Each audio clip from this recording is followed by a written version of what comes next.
이 동물은 무엇일까요?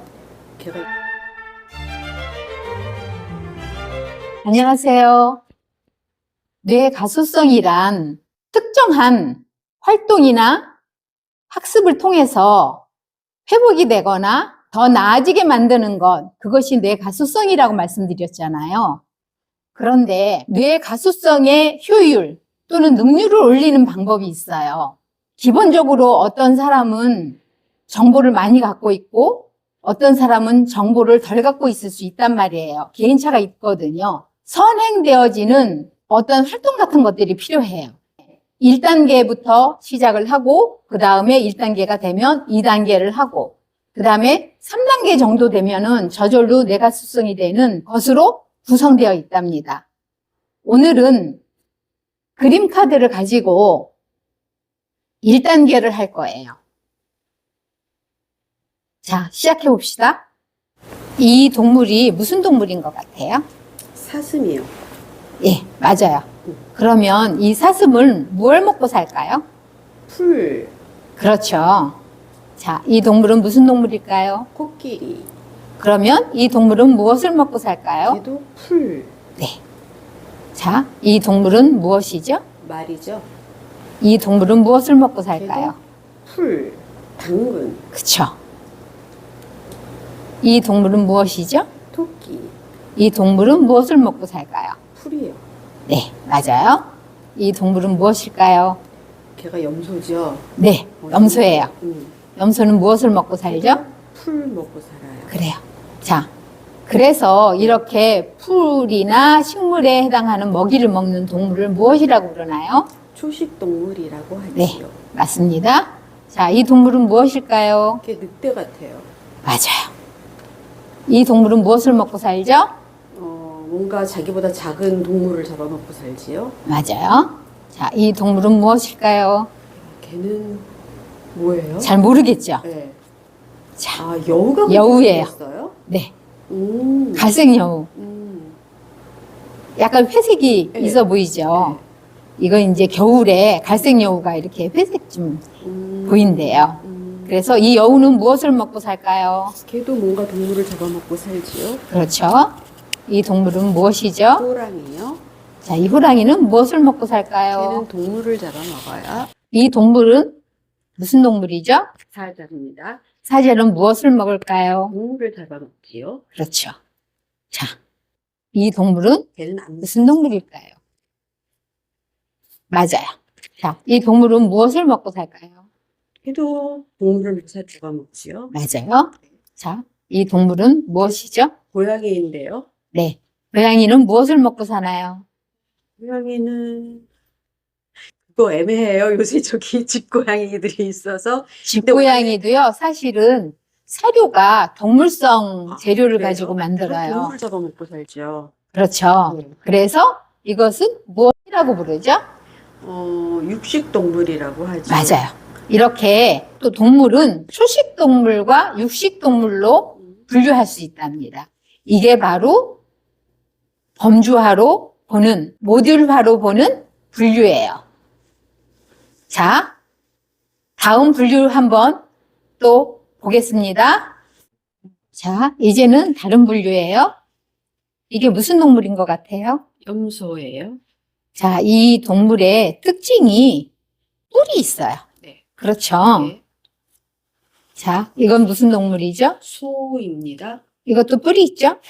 그러네요. 뿔 있네요. 그렇죠. 네. 황소예요. 소. 예. 네. 자, 이 동물은 무슨 동물일까요? 물소예요. 자, 물소예요. 같은 소 종류죠? 네. 그래서 뿔이 있어요. 자, 이 동물은 무슨 동물일까요? 우리가 못 보던 동물이죠? 이름이 기억이 안 나는데. 자, 어, 세이블렌 킬롭? 얘도 뿔이 있어요. 네. 자, 이 동물은요? 코뿔소. 그렇죠. 얘도 뿔이 있죠? 네. 자, 이 동물은 무슨 동물일까요? 예, 말입니다. 말은 뿔이 있을까요? 없어요. 네. 자, 이 동물은? 늑대이고 뿔이 없네요. 그렇죠. 자, 이 동물은? 사슴입니다. 뿔이 없어요. 그렇죠. 뿔이 정말 없을까요? 뿌리요? 사슴이? 아, 있어요. 뿌리는 사슴 있어요. 얘는 암놈이라서. 붓이라서. 그래서 제가 약간 트릭을 하나 넣은 거예요. 얘는 암사슴이라서 뿔이 없죠. 하지만 수사슴은 뿔이 있어요. 그럼 그럴 때는 분류를 어떻게 해요? 뿌리 있는 걸로 분류를 해요? 뿌리 없는 걸로 분류를 해요? 그래서 그렇게 얘기를 해줘야 돼요. 소도 황소는 뿔이 크지만 암소는 뿔이 굉장히 작거든요. 그래서 분류를 할 때 그렇게 새로운 분류를 알 수 있어야 해요. 자, 그러면 얘는 일단 빼놓을까요? 제외죠. 네. 자, 무슨 동물일까요? 호랑이요? 그렇죠. 얘는 뿔이 없어요. 예. 자, 이 동물은 무슨 동물일까요? 사자이고 뿔이 없어요. 그렇죠. 자, 이 동물은 코끼리고 뿔이 없어요. 그렇죠. 네. 그래서 이것은 뿔이 있는 동물과 뿔이 없는 동물의 분류예요. 자, 한번 보죠. 우리가 아까 초식동물하고 육식동물을 얘기를 했잖아요. 자, 특징이 보시면 뭐죠? 이 동물들은 다 뭘까요? 이쪽 분류로는 자, 얘네들은 무슨 동물일까요? 초식 먹이로. 그렇죠. 초식동물은요, 대개의 경우 뿔이 많아요. 그게 특징이에요. 왜? 자기 자신을 보호할 수 있는 수단이 뿔이기 때문이에요. 아, 이렇게 나오는 그 뿔들이 자기를 보호하는 거라고요? 그렇죠. 없으면 정말 힘들거든요. 그래서 사슴 같은 경우에도 수사슴이 그 무리를 지키잖아요. 그래서 수사슴은 뿔이 있는 거예요. 그렇죠? 그리고 보시면 뿔이 없는 호랑이는 뿔이 없는 호랑이는 육식동물이에요. 예. 뿔이 없는 사자도 육식동물이죠. 뿔이 없는 늑대도 육식동물이에요. 그런데 재밌는 것은 초식동물인 코끼리와 초식동물인 말은 뿔이 없잖아요. 예. 그러면 얘네들은 어떻게 자기 자신을 지킬 수 있을까요? 코끼리는 그 육중한 몸 때문에 사자, 호랑이도 못 건드리는 걸로 알고 있고, 저 말은 신나게 도망가면 되겠는데요. 그렇기도 하고요. 예. 발로 차기도 해요. 아, 발로 찬다. 그래서 얘는 빨리 달리지는 못하지만 엄청난 힘이 있어요. 예. 그리고 얘는 빨리 달릴 수 있고 또 발로 차서 자기 자신을 보호할 수 있어요. 또 그리고 많은 초식 동물은요, 무리로 살아요. 자기 자신, 네. 그것을 통해서 자기 자신을 보호하는 거예요. 이렇게 자연은 진화 과정에 자기 자신을 지키는 어떤 생존 전략이 있다는 거랍니다. 자, 이제 다른 분류를 해볼게요. 그 전에요. 네, 다른 보통 초식동물과 육식동물 같은 그 분류는 우리가 네. 자연스럽게 배우는 건데, 예, 뿔이 있는 동물과 뿔이 없는 동물로 분류하는 경우는 처음 봤거든요. 네. 그럼 왜 뿔이 있는 동물과 뿔이 없는 동물로 분류가 되는 게 중요할까요? 왜냐하면 생존에 중요한 진화를 배우는 거예요. 몸의 기관이나 또는 어떤 부분이 생존과 직결되어서 진화한다는 것을 알 수 있기 때문이에요. 그 대표적인 게 이게 뿔이라는 거죠. 그렇죠. 그래서 많은 초식동물은 예. 뿔이 있고 만약에 뿔이 없다면 코끼리나 말처럼 또 다른 진화를 한다는 것을 알 수 있어요. 생존을 이것을 위한 통해서. 전략으로. 예. 예. 자, 새로운 분류 해볼게요. 맨 위에 있는 얘네들은 새잖아요. 예. 자, 얘네들은 어디에서 살까요? 다 하늘에 사는 동물들이네요. 그렇죠. 하늘을 날아다니는 새들이에요. 먹이를 위해서 땅에 잠깐씩 내려와 있기는 하지만 얘네들은 보통 조류라고 부르죠. 이 새는 하늘의 동물이랍니다. 그리고 중간에 있는 이 동물들은 우리가 보통 가장 많이 동물이라고 부르는 것들이에요. 그쵸? 예. 짐승이라고 부르는 것들이죠. 얘네들은 어디에 살까요? 걔네들은 땅에 사는 동물이지요. 그렇죠. 고양이하고 말 같은 경우에는 보통 집에서 살긴 하고, 또 호랑이하고 얘는 치타죠? 치타라고도 제규어죠? 하고 있고요. 예. 치타가 아니라 제규어예요. 아, 치타 아니죠. 치타는 네. 다르게 생겼죠. 예. 제규어와 호랑이는 보통 야생동물이라고 부르잖아요. 예. 그래도 다 땅에서 사는 동물이에요. 그리고 맨 밑에 있는 이 동물들은 어디에서 사는 동물들일까요? 얘네들의 공통적인 사는 곳은 물속입니다. 그렇죠. 예. 이 하마 같은 동물은 민물에서 살고 얘네들은 바다에서 살잖아요. 예. 바다에서 살든 강물에서 살든 이 동물은 물에서 사는 동물이랍니다. 이렇게 하늘의 동물, 땅의 동물, 물의 동물 이렇게 세 가지로 분류를 하기도 해요. 자, 여기까지가 새로운 분류예요. 또 다른 예. 선생님, 그럼 이게 하늘, 땅, 물로 분류를 한 이유가 있으세요?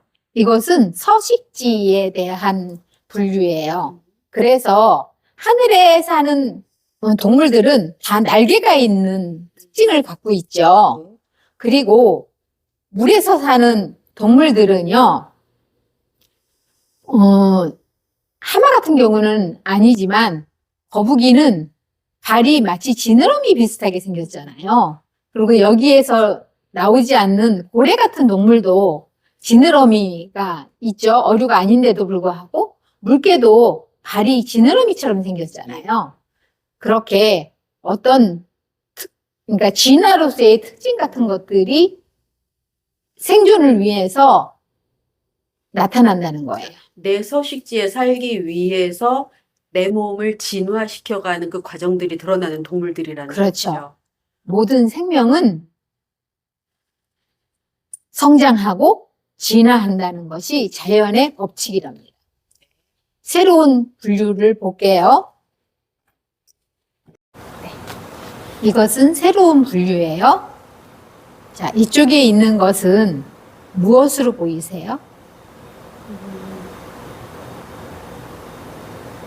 강아지, 돼지 이런 것들 보면은 얘네들은 사람들 곁에서 사는 동물들인데요. 그렇죠. 가축화된 집짐승이죠. 이쪽에 있는 동물은 야생에서 사는 동물이잖아요. 그래서 야생동물이라고 불러요. 특징을 보면 뿔이 있어도 야생에 있는 동물은 뿔이 굉장히 크죠. 그렇죠. 이게 자기를 지키려는 거지요. 그렇죠. 그래서 이 소도 원래는 야생에 있었을 거란 말이에요. 그런데 가축화되면서 뿔이 점점 이제 작아졌다는 거죠. 그리고 분위기상 보면 물론 개 같은 경우에는 어떤 개들은 굉장히 싸나운 개들도 있지만 가축화된 애들은 좀 더 야생동물보다는 순하다는 느낌이 있어요. 그렇죠.